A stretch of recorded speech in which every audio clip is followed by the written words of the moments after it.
Cinema ఇండస్ట్రీలో చాలా మంది హీరోలు వస్తారు వెళ్తారు. కానీ కొంతమంది మాత్రం తమ స్టైలు, టాలెంట్, యాటిట్యూడ్తో ఎప్పటికీ గుర్తుండిపోతారు. అలాంటి వారిలో ఒకరు మన నవదీప్. ఒక పక్క హీరోగా మెరిసిన ఈయన మరోపక్క నెగిటివ్ రోల్స్, క్యారెక్టర్ రోల్స్కి కొత్త డెఫినేషన్ ఇచ్చాడు. కేవలం సినిమాలతోనే కాదు, టెలివిజన్ షోల ద్వారా బిగ్ బాస్ హౌస్లో తన యాటిట్యూడ్తో, తన హాస్యంతో కోట్లాది మంది అభిమానులను సంపాదించుకున్న నవదీప్ చుట్టూ ఎప్పుడు వివాదాలు కూడా తిరుగుతూనే ఉంటాయి. కెరీర్లో కొన్ని మంచి సినిమాలు చేసినప్పటికీ వ్యక్తిగత జీవితం, పోలీస్ కేసులు, పార్టీ డ్రగ్ కేసులు, పోలీసు విచారణలు, హీరోయిన్తో అఫైర్స్ ఇవన్నీ నవదీప్ని షాడోలా ఇప్పటికీ వెంటాడుతూనే ఉంటాయి. అసలు నవదీప్ లైఫ్ డౌన్ ఫాల్ అవ్వడానికి ముఖ్య కారణం ఏంటి? నవదీప్ కారణంగా ఆత్మహత్య చేసుకున్న హీరోయిన్ ఎవరు? హీరోయిన్ అంకితకి నవదీప్కి మధ్య ఉన్న సంబంధం ఏంటి? నవదీప్ నిజంగానే గేనా? నవదీప్ ఇచ్చిన క్లారిటీ ఏంటి? తెలియాలంటే watch the story. Polu Navdeep 1986 జనవరి 26న నల్గొండ జిల్లాలోని పాలెంలో జన్మించాడు. తండ్రి రామారావు, తల్లి మాధవి. వీరికి నవదీప్ కంటే ముందు దీప్తి అనే ఒక కూతురు కూడా ఉంది. ఈమె హైదరాబాద్లోని ఇంటర్నేషనల్ స్కూల్ ఆఫ్ ఇంజనీరింగ్లో మేనేజర్గా పనిచేస్తున్నారు. నవదీప్ చిన్నతనం నుంచి పెంకిగా ఉంటూ అల్లరి చేస్తూ అందరినీ నవ్విస్తూ ఉండేవాడు. ముద్దుగా నవదీప్ని నవ్వి అంటూ పిలిచేవారు. ఇప్పటికీ నవదీప్ గురించి బాగా తెలిసిన వాళ్ళు నవ్వి అనే పిలుస్తారు. నవదీప్ ఫ్యామిలీ హైదరాబాద్లోని ఆర్టీసీ క్రాస్ రోడ్స్ దగ్గర ఉండేది. నవదీప్ స్కూలింగ్ మొత్తం హైదరాబాద్ సఫిల్గూడలోని డిఏవి పబ్లిక్ స్కూల్లోనే సాగింది.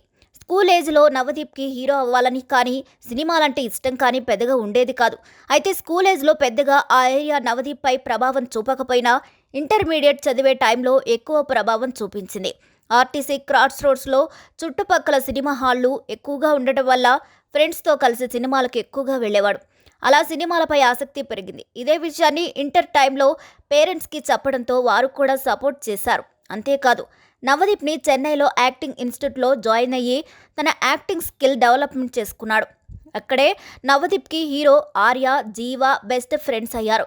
ఇలా యాక్టింగ్లో మెలకువలు నేర్చుకున్న నవదీప్ని సినిమా రంగానికి పరిచయం చేయాలని నవదీప్ పేరెంట్స్ ప్రయత్నాలు మొదలుపెట్టారు.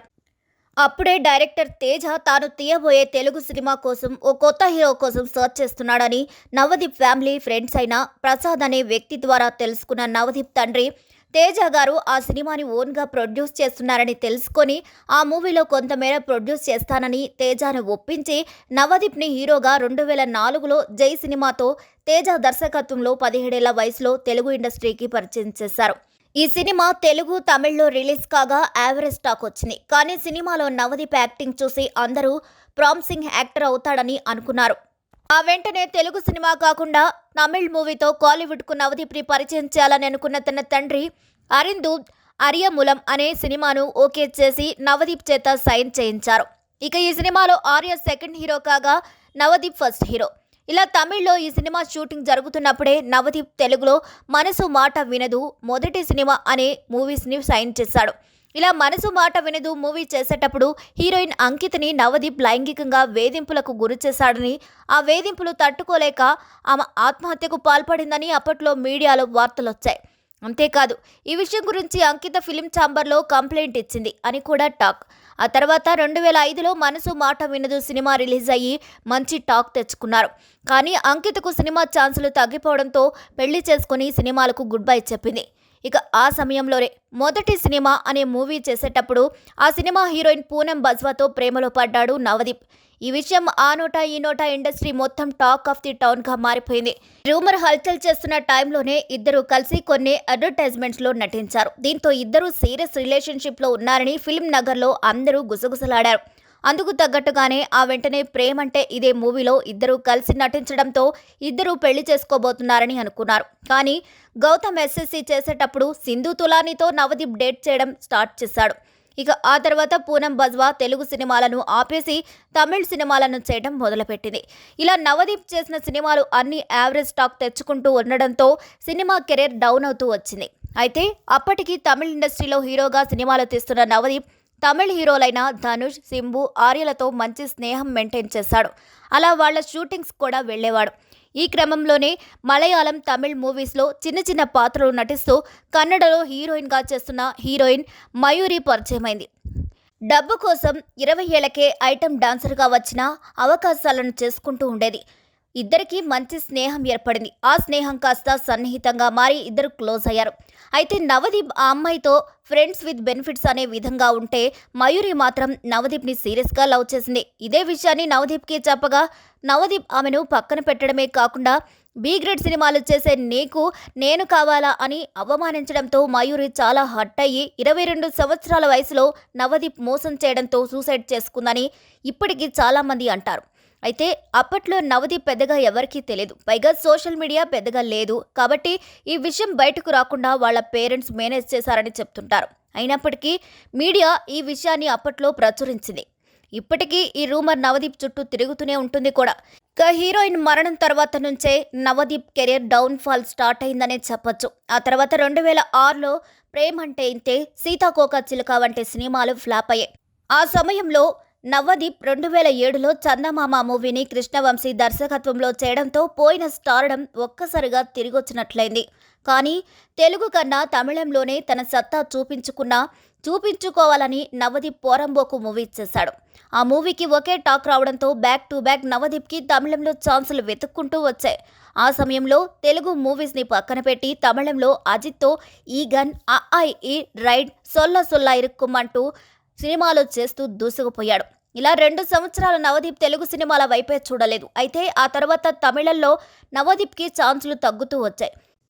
ఎప్పుడైతే నవదీప్కు తమిళ ఇండస్ట్రీలో ఛాన్సులు తగ్గుతూ వచ్చాయో అప్పుడు నవదీప్ మళ్ళీ తెలుగు ఇండస్ట్రీ వైపు చూశాడు. కానీ తెలుగులో హీరోలు ఎవరు ఛాన్స్ ఇవ్వలేదు. దీంతో నవదీప్కి తెలుగులో మంచి ఫ్రెండ్స్ అయిన అల్లు అర్జున్ సాయంతో ఆర్య 2లో తన సెకండ్ ఇన్నింగ్స్ని స్టార్ట్ చేశాడు. అలా సెకండ్ హీరోగా నెగిటివ్ పాత్రలో ఓం శాంతి, ఆకాశమే హద్దు, ఓ మై ఫ్రెండ్, బాద్షా వంటి సినిమాలు చేస్తూ ఇదు ఎన్నమాయం, ఐస్ క్రీమ్, అనుక్షణం, బమ్ భోలేనాథ్ వంటి సినిమాల్లో హీరోగా చేస్తూ వచ్చాడు. అయితే టైం మారుతున్న కొద్దీ సినిమా హీరోగా, సెకండ్ హీరోగా కూడా ఛాన్సులు తగ్గాయి. దీంతో సపోర్టింగ్ రోల్స్ కూడా చేయడం మొదలుపెట్టాడు. అలా ధృవ, నేనే రాజు నేనే మంత్రి అనే మూవీస్ని చేశాడు. ఆ మధ్యలో ఈటీవీలో సూపర్ అనే ప్రోగ్రాం కూడా హోస్ట్ చేశాడు. నవదీప్ లైఫ్ సోగా సాగిపోతున్న టైంలో ఒక్కసారిగా పెద్ద కుదుపు వచ్చింది. నవదీప్ కెరియర్లో అత్యంత వివాదాస్పద అధ్యాయం అప్పుడే మొదలైంది. 2017లో టాలీవుడ్ డ్రగ్ కేసులో నవదీప్ పేరు గట్టిగా వినిపించింది. ఈ కేసుపై ఎక్సైజ్ శాఖ ఆధ్వర్యంలో సిట్ విచారణ చేపట్టింది. ఆ టైంలో టాలీవుడ్ హీరోలు, ప్రముఖులు ఎందరో ఈ కేసులో ఉన్న నవదీప్ స్పెషల్ ఫోకస్ అయ్యాడు. రకుల్ ప్రీత్ సింగ్, రాణా దగ్గుపాటి, రవితేజ, చార్మి కౌర్, ముమైత్ ఖాన్, తనిష్, నందు, తరుణ్లతో పాటు నవదీప్ని కూడా ఈ కేసులో ఎన్ఫోర్స్మెంట్ డైరెక్టరేట్ ప్రశ్నించింది.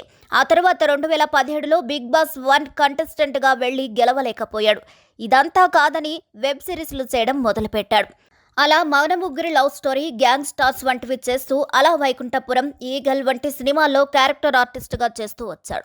ఈ క్రమంలోనే నవదీప్ గే అంటూ అందుకే ఇప్పటి వరకు పెళ్లి చేసుకోలేదని 2005లో మయూరి అనే హీరోయిన్ నవదీప్ని ప్రేమించిందని, అయితే నవదీప్ గే అని తెలియడంతోనే తట్టుకోలేక ఆమె సూసైడ్ చేసుకుందని ఓ రూమర్ హల్చల్ చేయడం మొదలైంది.